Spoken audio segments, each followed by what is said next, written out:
All right, everybody, Rick here on this lovely June 9th. Okay, June 9th. And as a Red Sox fan, every day that's 9th, I call it Ted Williams Day because that was Ted Williams' number as a Red Sox fan. Anyway, I got the pleasure of meeting him twice. But anyway, I'm not going to get diverted today. So there we go. Okay, so it's June, folks. What does June mean? Okay, for people who think numbers, and I've been trained to think numbers because I wasn't born thinking numbers. It's halfway through the year. We're just about at the halfway point. So the question you ask yourself is, how am I doing? What's going on?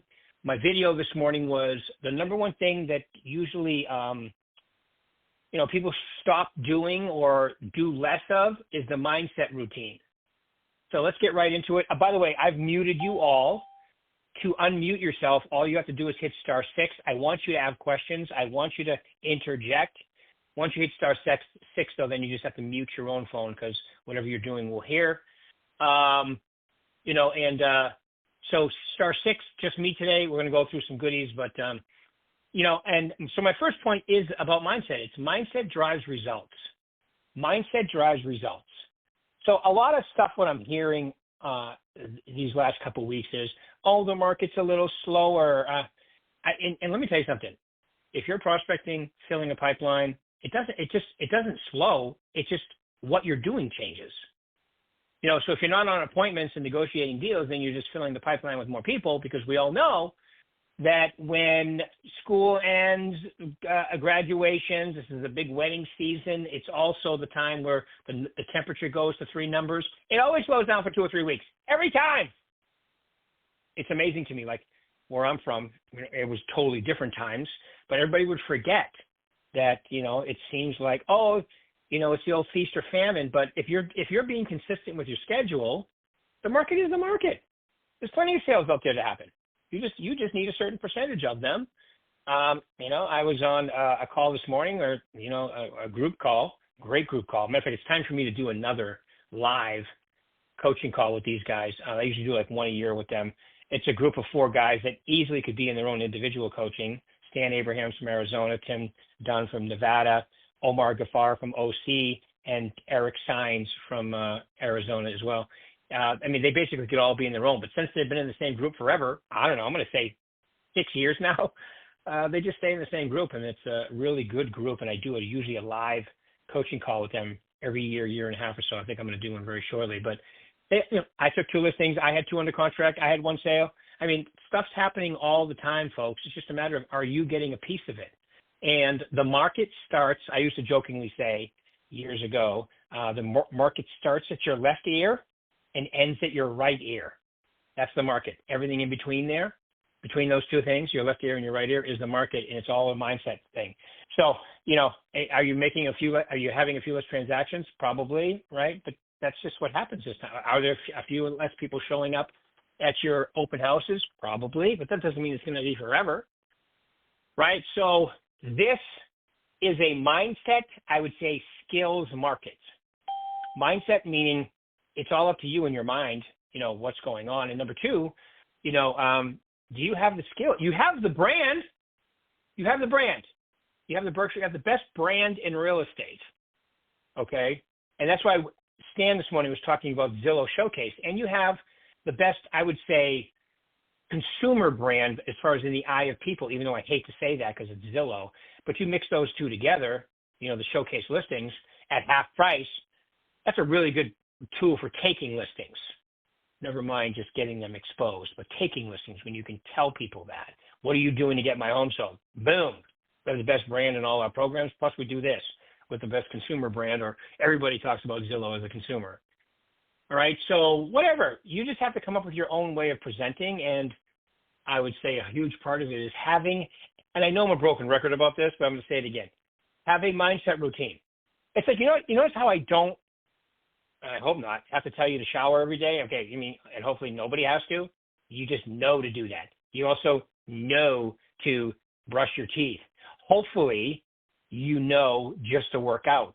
And then your mindset routine should be the same thing. These are all things that you just do every day. You don't even think about them. It just happens. Okay? Did somebody unmutify to ask a question?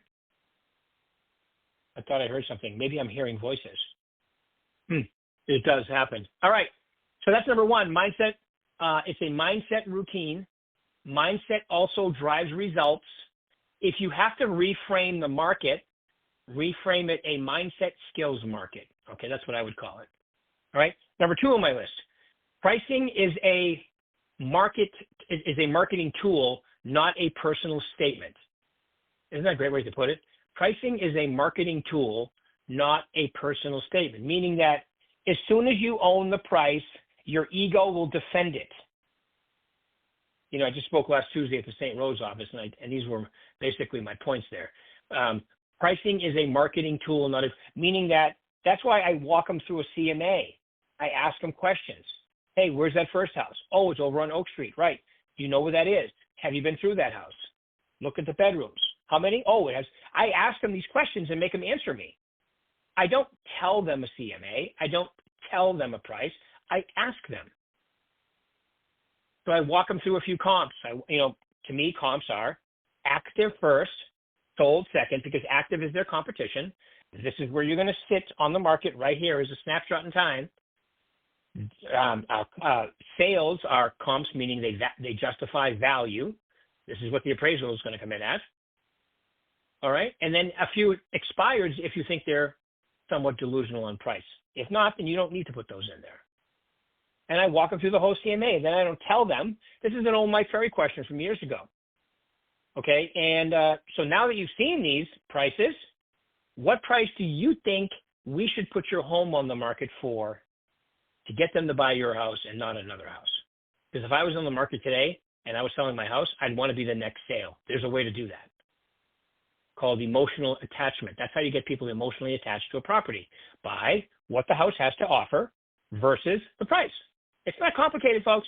People want to argue that. I love when I talk to, I shouldn't say I love it. I find it humorous. And if you're in my coaching, you know this because we've been through this. When somebody defends the price. No, the price is right. Oh, it's sold. No, well, then the price is wrong. It's not right. And you've been on the market close to or over average days on market, then it's wrong. I know you may have told them and presented it and the comps say, but the market speaks while it's on the market. And if it doesn't go into contract, it's wrong. It's like, well, I put the directions in and I went to the wrong place, but the directions are right. No, that's impossible. Right? So you either are right, meaning it's under contract, or it's not. So why would you ever own the price? You're not like, I am the almighty price maker. You're not the price maker. The market is. Okay, so stop owning the price. Stop making it a personal statement. Stop taking the price personally. That's not your job. If I go to a doctor and I have something, the doctor doesn't defend that something. If he may have had it, it either is or it is not. Right? So it's that simple. So it's a lot easier to not defend a price if you haven't given them one. You let them come up with their own price. Sometimes it's better than you thought. Right? So stop owning the price. Let them tell you the price, and don't let them weasel. Come on, folks. You're looking at homes today. You're on Zillow. You're on Redfin. You're on all those. Right? You tell me now. What's going to attract? I never let them weasel on that question. I just ask it again. And I am a better salesperson than 99.9% of the people I've worked with, so I get an answer. You can just tell by the way I'm presenting that I expect them to answer me. It's not a cocky thing or whatever. It's an assumptive way of being, right? So, all right, so that's number 2 on my list. Number 3 is anchor your pricing with data/urgency. Anchor your pricing with data/urgency. What does that mean? I mean, show them all the stuff they need to see and then remind them. So as I'm going through the CMA, oh, look at this one. This one's been on the market for 120 days. And you want to be in the new house, Arizona, wherever their motivation is. By when? That would be tough at that price, wouldn't it? Right? So, and that's how I say. Then I go on to the next one. I call them little mind bombs. You lay these little mind bombs, so then when you're done and you ask them a very commonsensical question, now that you've seen all this, you tell me, what should your home be on the market for? It's such a great way to present it. And I learned that by doing it wrong so many times that I eventually started doing it right. All right. So anchor pricing, and then, but you never want to overuse. And what urgency to me means their motivation. Now, here's the problem a lot of us have. We work with people that don't have that. 80 to 90% of the problems I deal with agents is because their buyer or seller has no motivation. So, and when they have no motivation, you have no leverage. When you have no leverage, you're a hostage. And being a hostage really stinks in this business. Okay? That's number 3 on my list. Anybody have any questions so far? Hit *6. Anybody want to interject? Have a question? Tell me a joke? Whatever. Hit *6. And I will answer anything that you may have to offer. Okay? Just Carlos, I have a question. Yes, Carlos. Hey, buddy. Hey, at what point would you suggest if we have an unrealistic seller and you know they're not going to come down, do you suggest we just let them go? And if it's just a waste of a listing, you know? Yes, okay, so watch. The best place to handle that, and a lot of agents don't like to hear this, and you know this too, Carlos, is at the listing presentation. If you have this is my rule of thumb. High motivation, but still somewhat delusional on price, I'll take it because I know I can get them to come down to what's going to cause it to sell. Low motivation, high price, I don't want it because I'm a hostage. So if the motivation is low, well, you know, if I can get this and I move, you know, then, you know, you look at, if you want to do that, then let's go at reality, and reality says this. This is what your home needs to be at. Sometimes you got to take over a little bit when it comes to price. But remember, after I've tried with the presentation and so forth. Yeah, I talk to, you know, as you know, a lot of agents, and I would say that it's better to withdraw it yourself than to ever have it expired. You just feel better about it. You want me to take my, yeah. You know, okay, here's what I used to say to people. You're asking me to harm you, and I have a fiduciary responsibility to you. Well, what do you mean? Well, you know, the average days on market for a home like yours is 90. We're at 120, and you won't do what it takes to cause it to sell. So all I'm doing is devaluing your property. You know, I was just on the phone with one of your agents in the no names mentioned, but I kind of already mentioned his name. But you know, he was talking about a scenario where listed the property, got an offer. 6 months later, lost the listing. They are currently asking less than the first offer he got on the property, and he just couldn't get them to see that. So what do we do when that happens? Well, we use that as an example in every listing appointment you need later on. So that's great. So hopefully that answers your question, Carlos. All right, cool. Great question. Any other questions? My pleasure, dude. Thanks for being on today. Any other questions? So since Carlos was on, I know how much he loves my dad jokes. So what's a cow's favorite drink? A smoothie. A smoothie. There you go. That's specifically for you, Carlos. All right, that's number 3. Number 4 on my list is be patient. It's be patient, but it's also be proactive. I can't read my own writing. Be proactive, set expectations. Every appointment that I'm on, I tell them what's going to happen next. All right, here's what we're going to, like if I have a buyer agent, or if I have an assistant, I introduce them right there and say, here's what's going to happen next. I tell them exactly what's going to happen on showings. I tell you walk them through the whole process. So when you walk them through the whole process, you have way less problems. Okay? And like back to Carlos's questions, if they're not going to start off at the right price, you walk them through the price reduction campaign and even get those signed ahead of time. That's what I was talking about earlier by do that at the listing presentation. All right? So there you go. All right, so be proactive, set expectations. You can do that with your buyers too. Okay, like, you know, hey, here's what's going to happen. Here's what we're going to do. If you have a great listing, you definitely want to get your buyers to move quickly on that,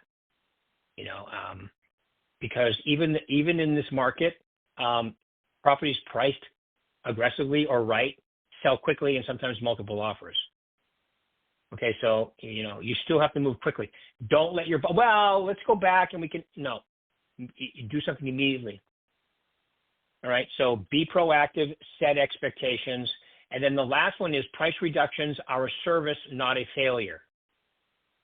Price reductions are a service, meaning if you've made a mistake on the price, I used to tell people, well, you know what, Mr. and Mrs. Seller, I'm sorry, I tried to get you too much for your house. Now, even when it was their suggestion, I take ownership of it because it makes them feel better. Well, I told you at that price, so now you're asking them to defend something. You took the listing. As soon as you sign a listing, you've agreed on the price. Remember that. That's the way they think. Well, you took a listing from me at that price, so you had to agree upon it, which is true. So, Mr. and Mrs. Seller, I take total ownership for it, even though it wasn't my price, right? You know what? I tried to get you too much. It's kind of hard to argue with that. I tried to get you too much, right? I mean, so there's really no good, yep, we told you, they're never going to say that because they know that they would be lying saying that. But now that the market has spoken, we need to lower the price. So once again, it goes back to number one too, but if you own the price, this is hard to do. If you let your ego get in the way, this is hard to do. Okay, you got to look at yourself like a doctor, like a lawyer. You have to disclose everything, right? You have to disclose everything and let them make the decision that's right for them. Okay, that's the best way to handle this because, that's your fiduciary responsibility, number one, and it's the golden rule, number two. They should know everything,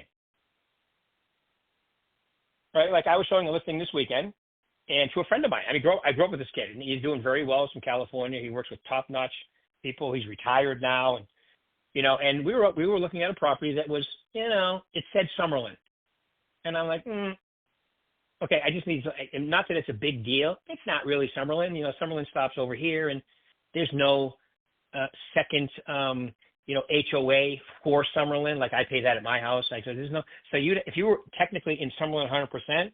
You'd have both of those. You'd have the HOA and you'd have the second one too. So I said, I know it's not a big deal, and you guys come from California, but I just want you to know if you're thinking, wow, you're on the line. That's why a lot of people will say, but technically it's not really Summerlin. They're like, okay, no problem. But I felt better saying that to them because I just, I wanted them to know that. All right. So some of you may, just, I don't know. I didn't want them to think that the listing was, you could argue yes or no. I would say it's right on the line, right? But, I just want you to know that. Okay. Right. So whatever. I just like to be 100% upfront because I don't want to hear later after they've moved in, hey, Rick, you didn't tell us this is not in Summerlin. I don't, because if it's part of your decision process, like some people will only buy a certain zip code or whatever. This is on the line, right? But I feel better being 100% upfront with them and letting them know that, right? So, okay, so set expectation. Okay, so let's go through this one more time and jump in and ask a question or make a statement, anybody. Mindset drives results. If your mindset is positive, by the way, it's really tough to have a bad day.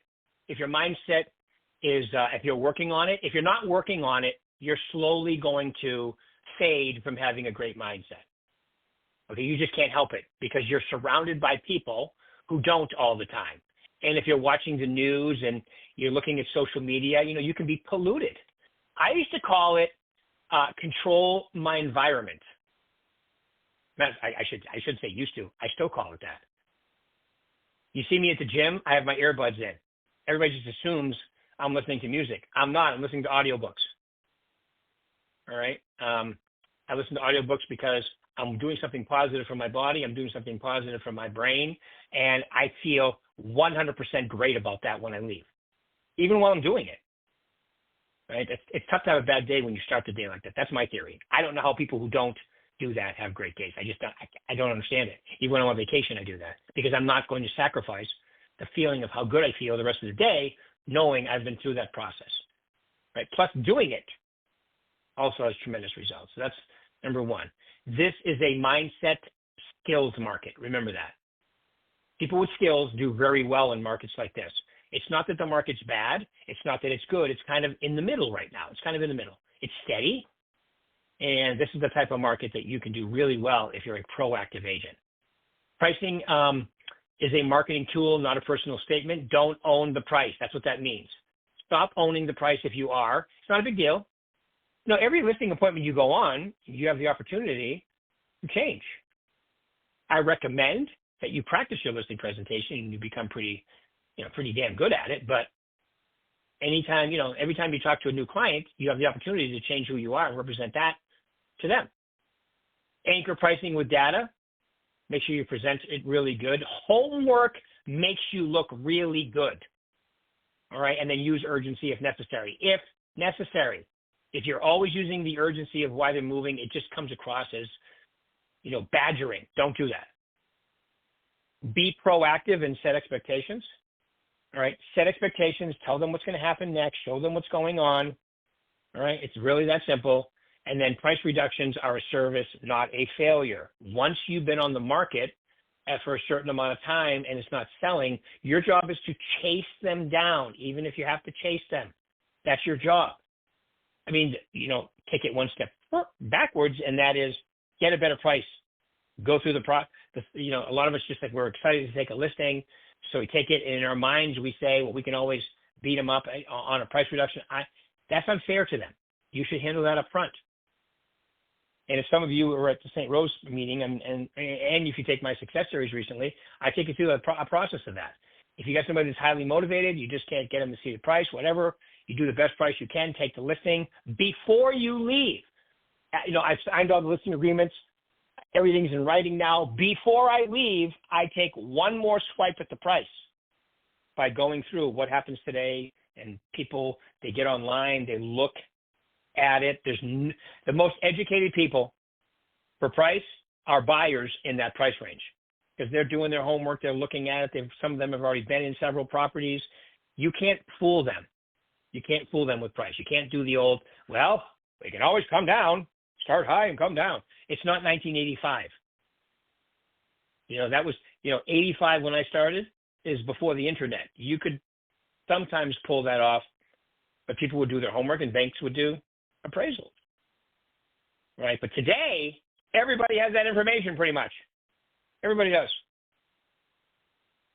All right. So, all right. Any questions for me? I've covered what I want to cover today. Any questions for me? Anything going on I can help you with? Anybody want to make a statement? Anybody have a funnier joke than me? I know that'd be hard to do, but it is possible. Anything I can help with?